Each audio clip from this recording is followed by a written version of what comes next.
Bonjour à tous, on se retrouve aujourd'hui pour une nouvelle vidéo. Et aujourd'hui, je vais analyser le match entre Le Puy et l'Olympique de Marseille.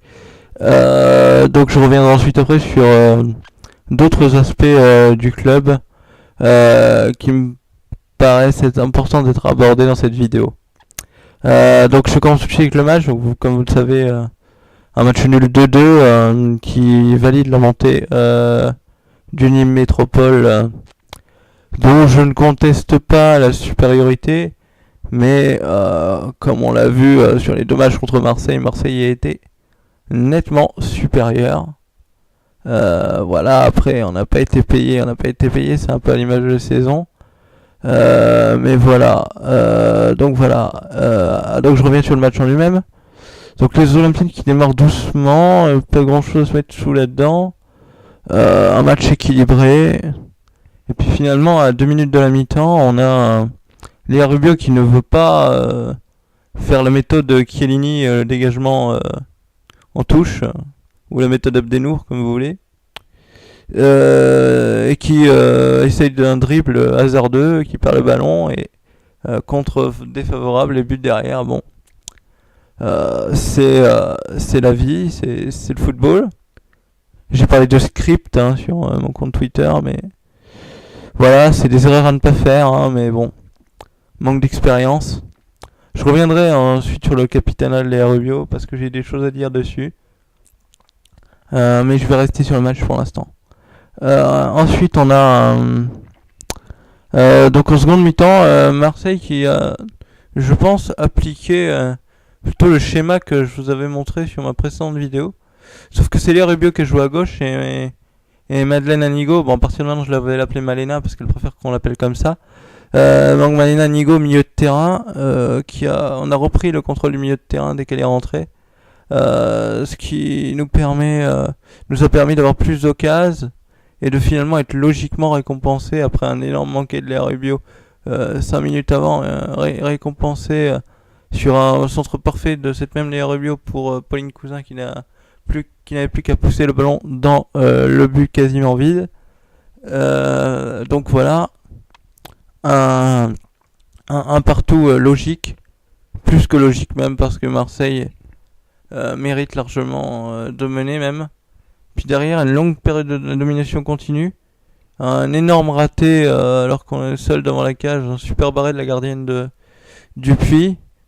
Et puis arrive cette 78e minute où le Puy sur une contre-attaque par une joueuse est à la lutte. C'est pas très bien fermé par la défenseur olympienne, mais disons que le décalage est pas totalement fait. Et Anaïs Hachi qui inexplicablement sort et donc laisse sa cage vide. Le ballon revient par chance sur une autre joueuse qui n'a plus qu'à ajuster. Je sais plus qui était sur la ligne, mais la défenseuse qui était sur la ligne, c'est assez facile de marquer. Donc Marseille qui mérite pas de se prendre ce but. Et juste derrière, pour moi, il arrive à quelque chose d'assez invraisemblable. Malena Nigo, donc au milieu de terrain, qui continue d'imposer sa puissance physique, récupère un ballon très proprement. Vous le verrez dans le résumé que je vais vous proposer à la fin de ma vidéo, commenté comme d'habitude dans les conditions du direct par mes soins. Donc voilà, elle récupère le ballon proprement, semble-t-il. J'ai revu l'action 3-4 fois avant de critiquer l'arbitrage.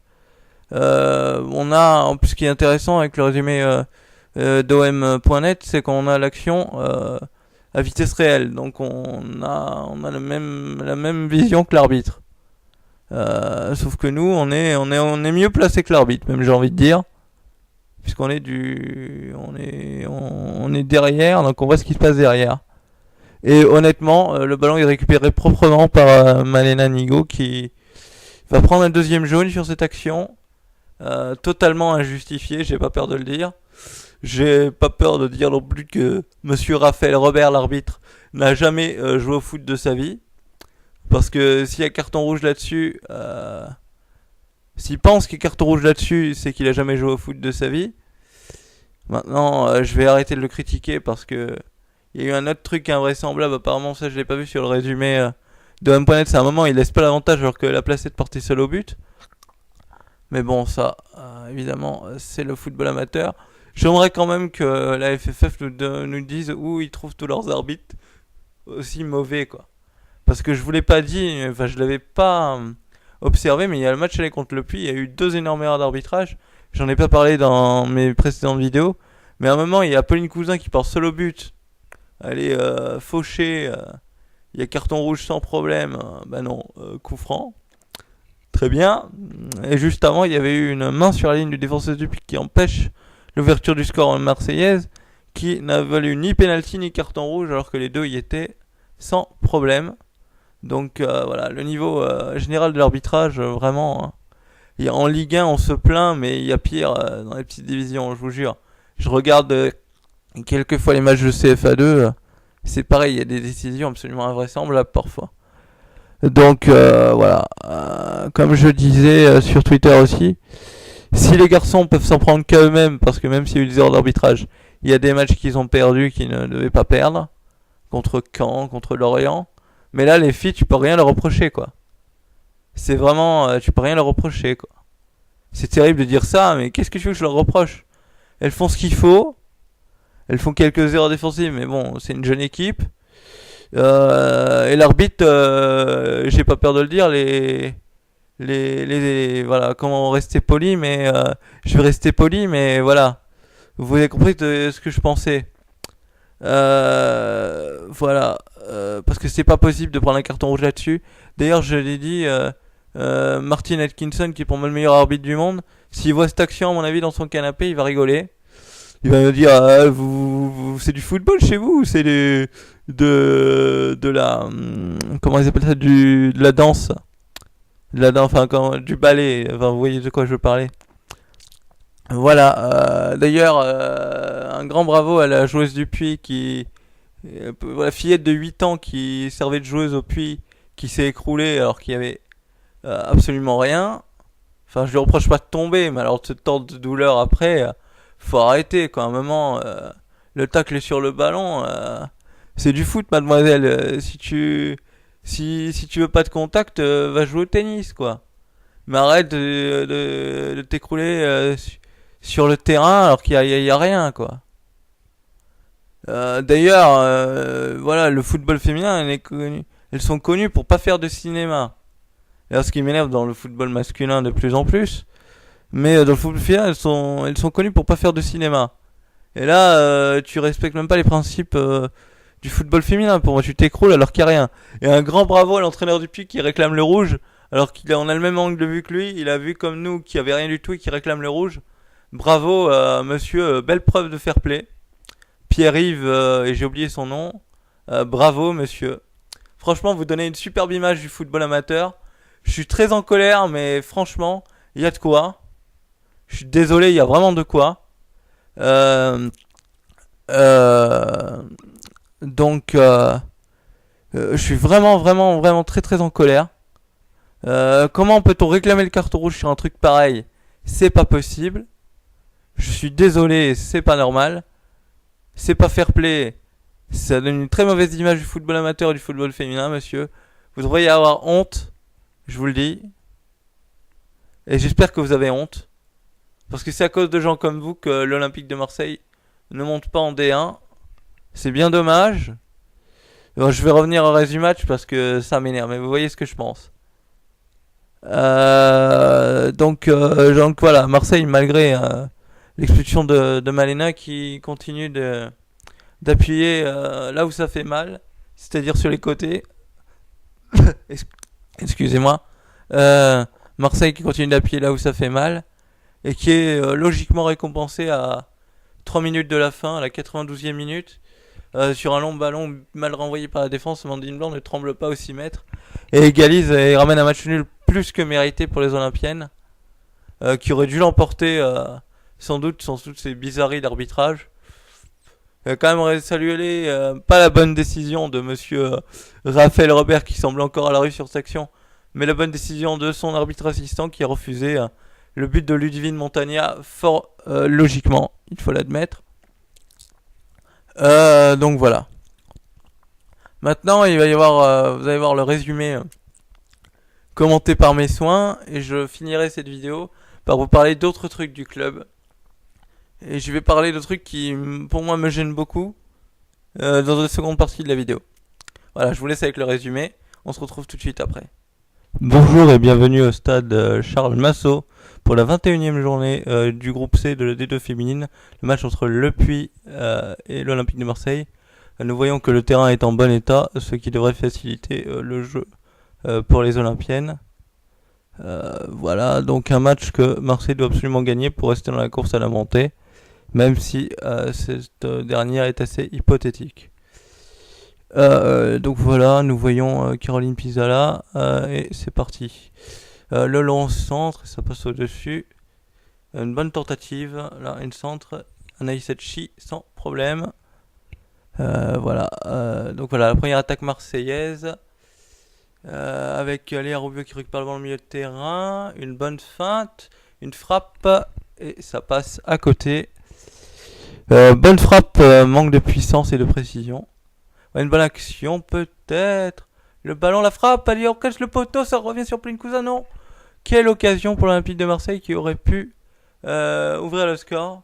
Attention, Anaïs Nbassingé, faut revenir. Et Anaïs Nbassingé qui nous fait une intervention à la Souleymane Diawara, absolument magnifique. Donc le ballon pour les Marseillaises. La passe, pas de hors-jeu, ça revient. Oui, là il y a hors-jeu, oui.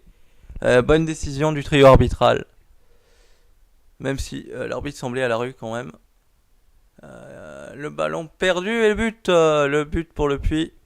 Énorme erreur, et là il fallait dégager le ballon sans problème, pas prendre de risque.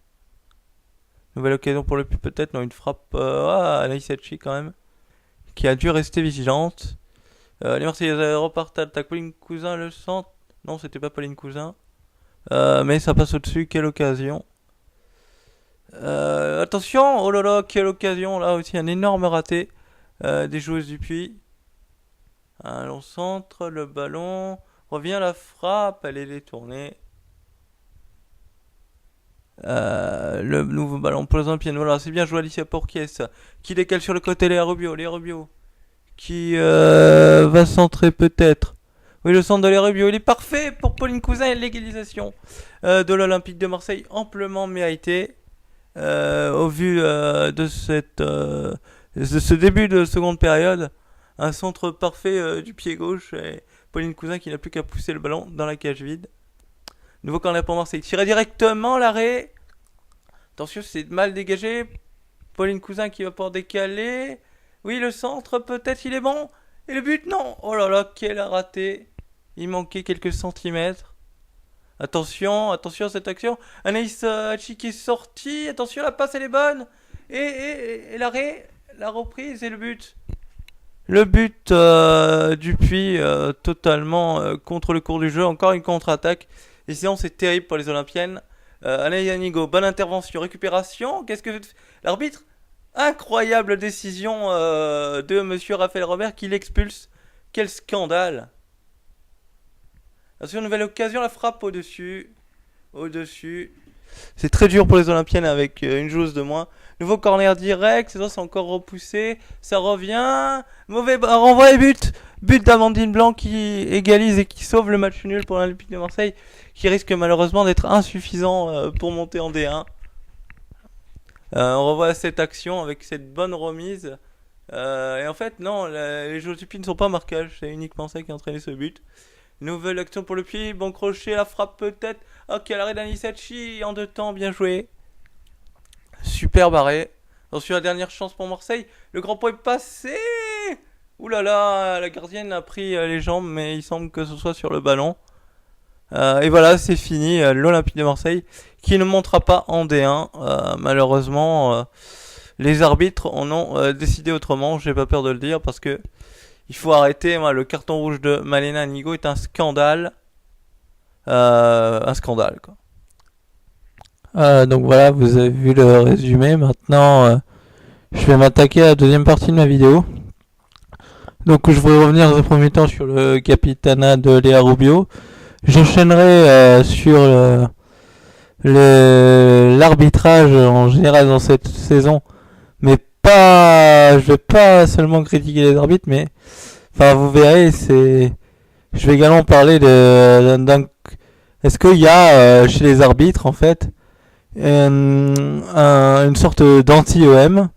Alors vous verrez mon avis il n'est pas qu'il y a un anti-OM, enfin je vais y revenir tout de suite. Et enfin je reviendrai ce que pour moi représente l'Olympique de Marseille, et voilà, donc voilà, trop de temps dans cette deuxième partie. Donc je vais commencer par le capitaine Léa Rubio, ce que j'en pense. Voilà, donc Léa Rubio, leader technique au milieu du terrain, ça y a pas de contestation possible. Maintenant, moi ce qui m'a choqué, c'est, je sais pas si vous l'avez vu, sur l'expulsion de Malena Anigo, elle va discuter avec l'arbitre, elle demande ce qui se passe. Mais je sais pas, moi, quand on voit des gens, quand on prend un carton rouge comme ça, on devrait s'énerver. Regardez Chiellini, est-ce que Chiellini est capitaine de la Juve? Je suis même pas sûr. Sur le penalty qu'il concède à Madrid, il fout une pression monstre à l'arbitre derrière. L'arbitre, il prend la pression, quoi. Je peux vous dire que derrière, il n'y a rien qui aurait été contre la Juve, quoi. Je dis pas que le penalty existe ou existe pas. Je regarde le ralenti, je ne sais toujours pas s'il existe ce penalty pour Madrid. Mais ce que je vois pour le Real, ce que je vois derrière, c'est que Chiellini a mis une telle pression sur l'arbitre que derrière, vous pouvez être sûr qu'ils n'ont pas eu une décision défavorable de l'arbitre. Et c'est un peu ce que je reproche à Léa Rubio, c'est de ne pas mettre suffisamment de pression sur les arbitres. Vous savez, pour les plus jeunes d'entre vous, j'étais pas né non plus, mais vous avez sans doute pas entendu cette phrase de Bernard Tapie après une défaite en demi-finale de Coupe des Champions en 90 qui a dit « Si j'ai pas gagné la Champions League, c'est que j'ai pas les joueurs qui influencent suffisamment les arbitres. » Résultat, 3 ans plus tard, l'année suivante, il faisait finale qui perdait au tir au but, et 2 ans plus tard, il remportait enfin la Coupe aux grandes oreilles. Maintenant, voilà... donc voilà, il faut vraiment qu'il y ait quelqu'un qui pèse sur les arbitres. Je sais que ça peut paraître un peu bizarre comme raisonnement, mais on a besoin dans une équipe d'un mec qui paye, enfin en l'occurrence d'une fille, qui pèse sur les arbitres et qui leur fout la pression là. Après le carton rouge, elle est allée contester mollement le carton rouge. Vous savez ce que je pense de ce carton rouge. Voilà, à un moment il faut s'imposer. Si elle prend un jaune, c'est pas grave. Il faut mettre la pression sur l'arbitre. Et je trouve que voilà, elle le fait pas assez. C'est peut-être pas son caractère, je sais pas. J'ai vu les matchs de l'OM maintenant. Après, je sais pas si c'est son caractère de. Mais il faut vraiment insister là-dessus, je pense, parce que c'est bien Christophe Parra aussi. J'ai oublié de revenir dessus. Qui dit oui, on a bien joué, les filles méritaient mieux, mais oui, mais à force de ne jamais critiquer les arbitres depuis le début de la saison, c'est quand même impressionnant. Je suis désolé, mais il y a vraiment des décisions, je vais pas revenir dessus. À un moment, il faut leur mettre la pression à ces arbitres. À force de dire ouais, voilà, on vient contester mollement le carton rouge, mais il faut mettre la pression. Et qui sait que sur la dernière action, si on avait mis la pression, l'arbitre il aurait pas donné penalty. On sait pas. Peut-être il peut donner penalty, peut-être voilà. Il faut semer le doute dans l'esprit de l'arbitre là, et juste aller dire voilà, j'ai pas entendu ce qu'elle a dit, mais voilà, juste contester mollement, alors qu'en capitaine il faut s'imposer quoi. Voilà, donc je pense, je dis pas qu'il faut changer de capitaine, mais peut-être qu'elle doit changer son approche l'approche de ce brassard maintenant. C'est pas moi qui est entraîneur, je vous le dis, il me donne mon avis, il n'engage que moi, comme je dis tout le temps, voilà. Donc maintenant je vais revenir sur le soi-disant complot anti-OM. Alors pour moi il n'y a pas de complot anti-OM. Je vais dire plus exactement, pour moi il y a un complot contre 2 personnes à l'OM, qui sont monsieur Bernard Tapie et monsieur José Anigo. Voilà, qui ont fait qui ont permis quand même à l'OM là, quand même permis de remporter la Champions League, enfin la Coupe des Champions en 93, Et l'autre a quand même fait une finale de Coupe d'Europe en 2004. Avec maintenant, quand je vois maintenant, par exemple Francfort, qui a gagné la Ligue des Champions avec ce système, avec le fameux 3-5-2 que tout le monde décrit à l'époque, mais qui avait très bien marché. Donc on dira ce qu'on voudra, mais il a fait le boulot. Et José Anigo aussi, il faut savoir que celui qui a fait venir Mamadou Niang à Marseille, c'est lui. Celui qui a fait venir Ribéry à Marseille, c'est lui. Donc voilà, c'est vraiment très très, pour moi c'est super important. C'est deux mecs, de toute façon pour moi il y a, on va dire 5 mecs qui ont compté vraiment dans l'histoire récente de l'Olympique de Marseille, je veux dire. C'est monsieur Raymond Goethals, monsieur Bernard Tapie, monsieur Roland Courbis, monsieur José Anigo et monsieur Didier Deschamps. Voilà pour moi les 5 mecs qui ont permis à l'OM d'être où il en est, d'obtenir le titre de champion de France en 2010, les 4 titres consécutifs entre 89 et 93, en comptant que pour moi le titre de 93 il est marseillais, hein, qu'on n'aille pas me dire que Marseille ne pouvait pas battre Valenciennes, c'est faux. C'est juste qu'on a demandé aux joueurs de Valenciennes de ne pas tacler parce qu'on a une finale de Coupe d'Europe juste derrière. Ce qui paraît logique. Hein, en Espagne, ça paraît logique. Non, ça paraît pas logique. Mais je veux dire qu'en Espagne, ça se fait et personne ne dit rien. Donc à un moment, voilà, faut être équitable.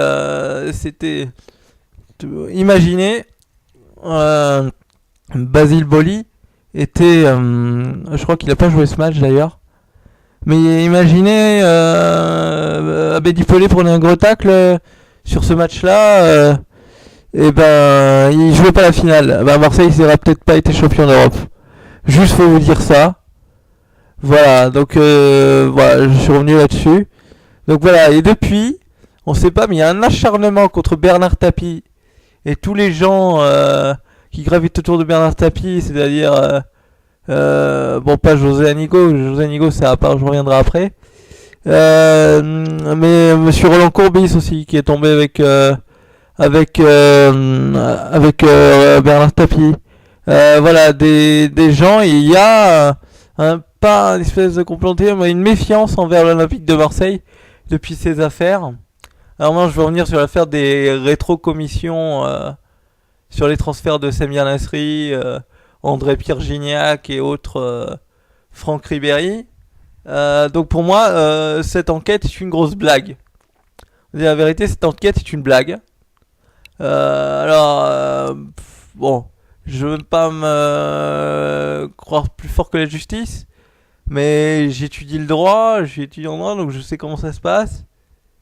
Voilà, ce sont des choses, les rétrocommissions, qui se font partout, dans tous les clubs, sans exception. Faut pas croire que monsieur Michel Denisot, qui est un des dirigeants français que je respecte le plus également, il n'est pas touché d'argent sur les transferts de César Deli Valdés, Georges Weah et autres rails. Parce que ça, c'est faux. Il s'est fait de l'argent aussi. Vous pouvez en être sûr. Donc voilà, donc l'acharnement qui est contre José Anigo, contre Bernard Tapie, c'est complètement anormal d'après moi. Je ne vais pas interférer dans les affaires de justice, mais on en fait trop contre ces gens-là.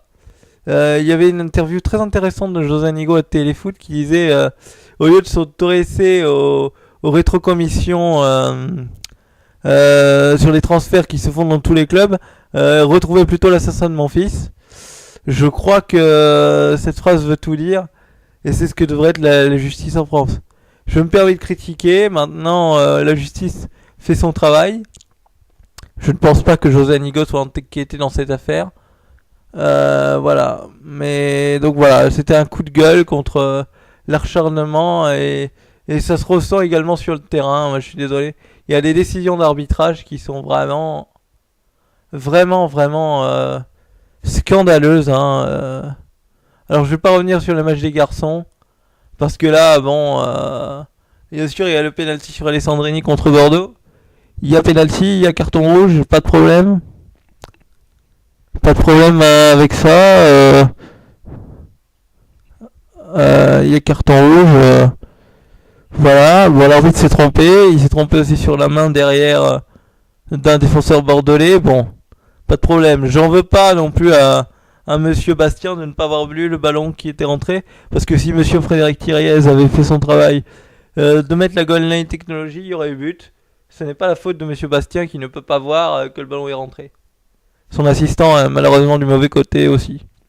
Seul Dimitri Payet est bien placé, mais bon, il peut pas accorder le but lui malheureusement. Donc voilà, je vais pas revenir là-dessus. Et par contre, il y a des décisions contre les filles. Je suis désolé, à un moment, faut arrêter. Caroline Pizzala le disait dans une de ses interviews. Il y a quelque chose contre. En fait, faut voir que Marseille a un niveau physique supérieur aux autres équipes parce que bon, l'encadrement, il est au niveau physique, il est supérieur aux autres clubs qui sont complètement amateurs. Bon, les filles de l'OM sont amateurs, mais disons qu'il y a quand même un encadrement professionnel. Donc forcément, physiquement, elles sont au-dessus. Sur tous les matchs, il n'y a pas eu à discuter. Elles sont au-dessus, pas de problème. Mais voilà, quand je vois par exemple le carton rouge pour Caroline Pizzala, qu'est-ce qu'il y a eu aussi? Il y a eu un carton jaune pour Cécilia Vignal, complètement bidon aussi, contre Clé. Voilà. Et toutes les décisions, voilà, il y a des décisions où on n'applique pas la règle. C'est assez scandaleux, mais il y a des décisions où il y a des règles dans le football. Il y a des règles qui sont fixées par la fédération. Normalement, quand on a d'intenté une action de but, c'est carton rouge. Et ben il y a au moins sans exagérer, il y a au moins 3 fois dans la saison où Marseille n'a pas bénéficié entre guillemets du carton rouge de l'adversaire, qui était pourtant justifié. Donc voilà, ça c'est pour moi c'est assez choquant. Donc je sais pas s'il y a un complot anti-marseillais. Je vous ai donné mon avis, je pense qu'il y a un complot contre José Anigo et contre Bernard Tapie. C'est enfin pas un complot, un acharnement. Plutôt, je veux pas parler de complot. Donc voilà, c'est mon avis. Donc maintenant je vais aborder le troisième point. C'est donc mon amour pour l'Olympique de Marseille. Alors, faut savoir que je suis supporter de l'OM depuis 12 ans maintenant. C'était la saison 2002-2003. Bonne saison pour nous. Victoire, 3ème place et qualification pour la Ligue des Champions. Après un tour préliminaire de Champions League contre l'Austrie à Vienne, je m'en souviens très bien. Voilà, et l'arrivée de Didier Drogba, la 2ème saison était magnifique pour moi. Saison vraiment vraiment magnifique. Saison 2003-2004, Coupe d'Europe, arrivée de José Anigo sur le banc, réajustement tactique et Drogba qui marquait à tous les matchs. Ah oui, c'était quelque chose. Je peux vous dire c'était quelque chose. Et d'ailleurs, j'en souviens encore d'un reportage de Téléfoot à un moment. Ça, voilà, pour revenir encore sur les arbitres ont quelque chose contre Marseille. Je m'en rappelle très bien, c'était le quart de finale aller contre l'Inter Milan. Et à un moment, Drogba marque un but. Bon, le but est validé par l'arbitre. Bon, il y a but, quoi. C'est un but, on va dire, de raccro, parce qu'il y a un tir contré qui revient dessus. Mais bon, un but est un but. Il monte sur la grille pour fêter le but. Voilà. Et l'arbitre lui donne un carton jaune. Sauf que le carton jaune, il le prive du match retour. Et c'est très dur. C'est très très dur d'être privé d'un quart de finale de C3, retour de C3. Et on lui dit, comme je me souviens très bien de la phrase de José Anigo d'ailleurs, qu'est-ce qu'il y a de dramatique à monter sur la grille et aller manifester sa joie auprès des supporters? C'est ça le football. Et ben, je suis assez d'accord avec lui. Voilà, et en finale ça a continué, donc faut savoir qu'en finale on avait joué contre Valence à Göteborg et on avait perdu 45e minute. Barthez fait une énorme erreur. J'en veux pas à Monsieur Colina de l'avoir expulsé, même si je trouve qu'il a flingué la finale en mettant le rouge, je vous le dis honnêtement. savoir que Drogba n'était pas à 100%, il a contracté une blessure le week-end d'avant contre Lille, donc il n'était pas à 100%. Et donc on n'a pas de jeu de finale, mais voilà, là j'ai su que pour moi ce serait Marseille, quoi qu'il se fasse dans ce club. Oui, j'oublie aussi la demi-finale. D'ailleurs, spéciale dédicace au Footix qui croit que la talonnade qu'on appelle Ronaldo Shop, c'est Ronaldo qui l'a inventé, alors que c'est Didier Drogba qui l'avait faite contre Newcastle, sur Jonathan Woodgate en plus, qui était un des meilleurs défenseurs centraux à l'époque. Il est donc il part du milieu de terrain, il fait cette magnifique talonnade et il trompe chez Given pour le but de la qualif. Donc voilà, moi l'OM, voilà, je serai pour l'OM je suis encore supporter de l'OM plus que jamais cette année avec l'arrivée de Marcelo Bielsa, qui est un mec que je connaissais depuis 2002, j'ai vu entraîner la sélection argentine. Voilà. Je l'avais vu entraîner la sélection argentine. Il n'avait pas eu de chance à la Coupe du Monde 2002, faut le dire. Et derrière, il avait gagné les JO. Cet entraîneur vraiment l'un des meilleurs entraîneurs au monde. Et ça, en France, il n'est pas reconnu. Voilà. Oui, donc après cette finale de 2004, on a eu une longue période difficile, jusque 2007, je crois. Sans Ligue des Champions. Ça a été dur, hein. Pour nous, je me rappelle d'une élimination contre le Mlada Boleslav. Celle-là, je m'en souviendrai souvent. Tout le temps, je l'oublierai jamais. Coupe d'Europe, une élimination à Saint-Pétersbourg sur un but hors jeu encore. Bah oui, on y revient, mais le but était hors jeu. Élimination sur un but hors jeu. Ça, c'était plus tard. Il y avait déjà Mandanda. Ça veut dire que c'est la saison 2007-2008. On est sorti de la Champions League par Liverpool. Et derrière, on passe le premier tour contre Moscou facile. On écrase complètement Saint-Pétersbourg, mais on prend un but à la fin, on gagne que 3-1. Et au retour, on se fait proprement voler par un terrain champ de patates et un but hors jeu d'1m50. Enfin bon, c'était le moment difficile. Puis après, comment ne pas revenir sur 2011 et ce but de Mathieu Valbuena à la 87e minute à Dortmund, qui qualifie l'OM pour les huitièmes de finale de la Champions League. C'est mon seul huitième de finale en tant que supporter de l'OM. Enfin, il y a eu un quart derrière même. Franchement, c'était énorme. Je vais vous dire la vérité. Je vais me faire huer dans les commentaires, mais à 2-0, je suis allé me coucher. À l'époque, j'avais pas Canal et je regardais sur Internet. À 2-0, je suis allé me coucher. Je me suis dit, c'est bon, c'est mort. 2-0 pour Marseille, 2-0 pour Olympiakos, c'est mort. Eh ben non, ils ont le droit de chercher Loïc Rémy, André Ayou, qui va quitter le club d'ailleurs. Et Mathieu Valbuena, tous les trois, ils ont fait un match superbe. Ils sont allés le chercher, Amalfitano aussi. Et c'était énorme. Je suis pas revenu aussi sur Marseille-La Corogne.